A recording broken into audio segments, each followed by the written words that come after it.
American নাগরিকদের পিটিয়েছে আফগান যোদ্ধারা। এর মাধ্যমে আফগানিস্তান যুদ্ধে আমেরিকানদের সবথেকে বড় অপমান করল আফগানরা। মার্কিন প্রতিরক্ষামন্ত্রী লয়েড অস্টিন এই তথ্য দিয়েছেন।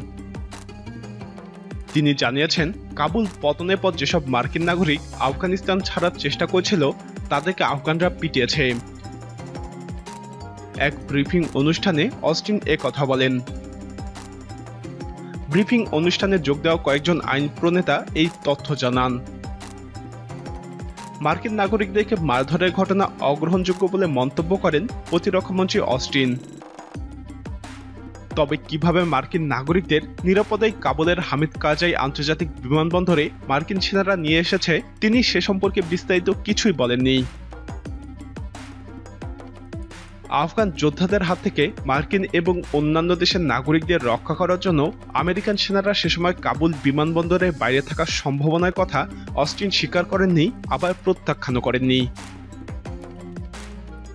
আগামী 31 আগস্টের মধ্যেই আফগানিস্তান থেকে সমস্ত মার্কিন সেনা এবং নাগরিকদের দেশে ফেরত নেওয়ার আশা ব্যক্ত করেন তিনি। তবে এই সময়ের ভিতরে সবাইকে ফেরত নেওয়া সম্ভব হবে কিনা তার নিশ্চয়তা দিতে পারেনি অস্টিন। ব্রিফিং অনুষ্ঠানে মার্কিন পররাষ্ট্রমন্ত্রী অ্যান্টনিও ব্লিংকেন এবং সামরিক বাহিনীর জয়েন্ট চিফ অফ স্টাফের চেয়ারম্যান জেনারেল মার্ক মিলি উপস্থিত ছিলেন। আফগানিস্তান থেকে বিশৃঙ্খলাপূর্ণ অবস্থার ভিতর দিয়ে মার্কিন নাগরিকদের প্রত্যাহার করা হলো কেন সে বিষয়ে জবাব দাবি করেছিল মার্কিন আইন প্রণেতারা। গতকালের ব্রিফিং অনুষ্ঠানে তাদের প্রশ্নের জবাব দেওয়া হয়। এর আগে প্রেসিডেন্ট জো বাইডেন বলেছিলেন, শান্তিপূর্ণভাবেই মার্কিন সেনা এবং নাগরিকদের প্রত্যাহার করা হচ্ছে। কিন্তু বিকেলে অস্টিন লয়েড ভিন্ন কথা বললেন। এর মধ্য দিয়ে মার্কিন প্রেসিডেন্ট এবং প্রতিরক্ষামন্ত্রীর মধ্যে সমন্বয়হীনতার বিষয়টি পরিষ্কারভাবে ধরা পড়ল।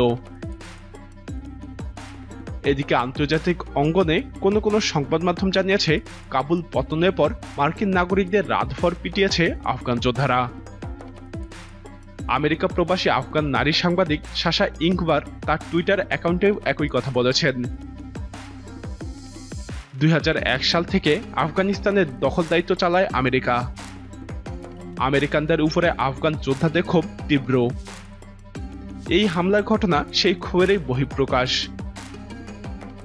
প্রিয় দর্শক, মার্কিনীদের পেটানোর ঘটনা কতটা লজ্জাজনক বলে আপনি মনে করেন? আপনার মতামত কমেন্টে জানান।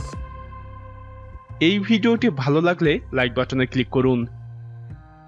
নিয়মিত এরকম ভিডিও পেতে আমাদের চ্যানেলটি সাবস্ক্রাইব করে আমাদের সাথেই থাকুন।